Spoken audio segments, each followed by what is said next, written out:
Então disse Jesus aos seus discípulos: Se alguém quiser vir após mim, negue-se a si mesmo, tome sua cruz e siga-me.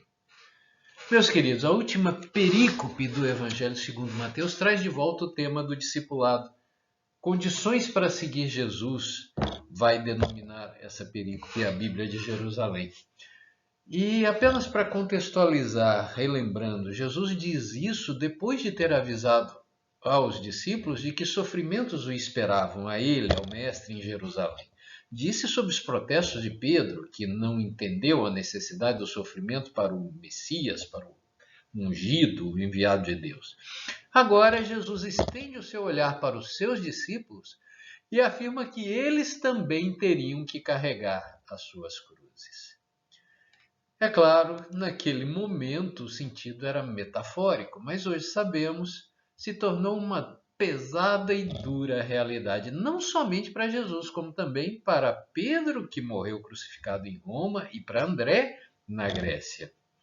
Naqueles tempos, ser condenado à morte por crucificação exigia do condenado que ele carregasse a própria cruz até o local da execução da pena. Havia um componente de vergonha e de humilhação nesse gesto, além de um duro componente teológico, como você lerá em Deuteronômio 21, 23. Qualquer que for pendurado no madeiro está debaixo da maldição de Deus.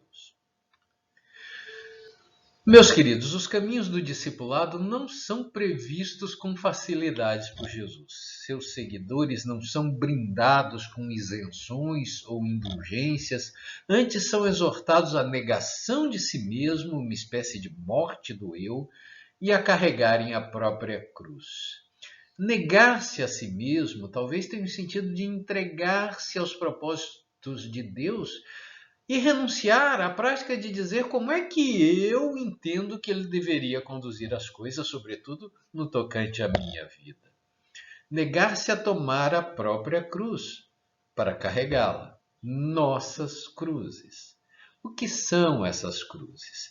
Emmanuel vai responder em texto publicado no livro Palavras de Vida Eterna que no círculo carnal a cruz é a dificuldade orgânica, o degrau social em que você se situa, o parente infeliz, de maneira que muitas vezes a cruz tem nome, sobrenome e endereço.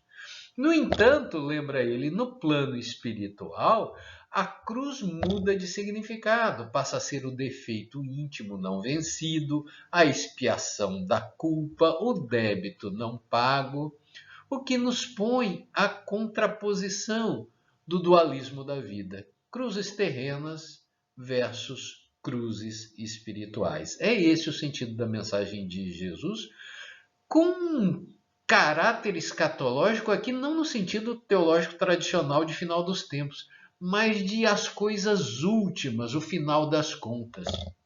Porque Jesus emenda logo no versículo seguinte: que benefício terá ao homem ganhar o mundo inteiro se vier a perder a sua alma? Ganhar na estreita e transitória vida do mundo, do aqui e do agora, ou pôr seus olhos no futuro, nos propósitos, nos ideais do espírito? Conhecida passagem de Monteiro Lobato no livro Memórias da Emília nos mostra a boneca explicando o que é a vida para o Visconde de Sabugosa e nos ilustra esse debate. Diz ela: a vida, senhor Visconde, é um pisca-pisca. A gente nasce e começa a piscar. Quem para de piscar chegou ao fim e morreu. Viver é isso. Um dorme e acorda, até que dorme e não acorda mais. A gente pisca e mama, pisca e cresce, pisca e estuda, pisca e ama, pisca e cria os filhos, pisca e geme os reumatismos, até que pisca pela última vez e morre. E depois que morre, quis saber o Visconde.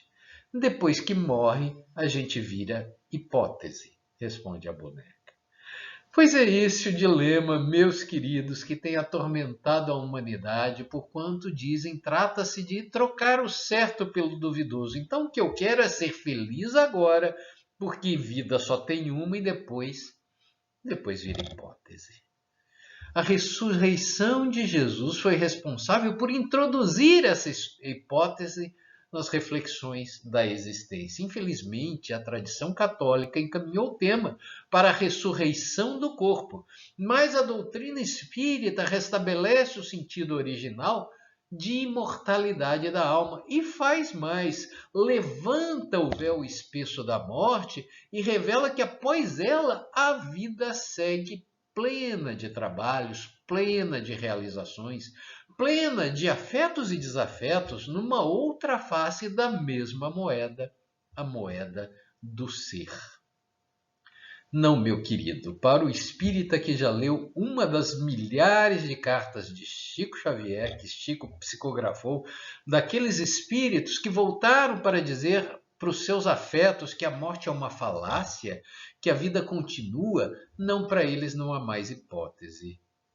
Há uma realidade. O espírita que leu, na segunda parte de O Céu e o Inferno, o depoimento de ilustrativos casos de pessoas que haviam morrido para o mundo, mas continuavam sua jornada colhendo o fruto de suas ações, boas ou más, agora no plano dos espíritos, as palavras de Jesus em Mateus 16, 26, não é mais uma hipótese, é uma realidade. É uma dura ou doce realidade, conforme você tenha aceito ou declinado o convite para reajustar a sua lente, pôr os seus olhos no futuro, no imperecível, no transcendente, e assim carregar a própria cruz e seguir Jesus.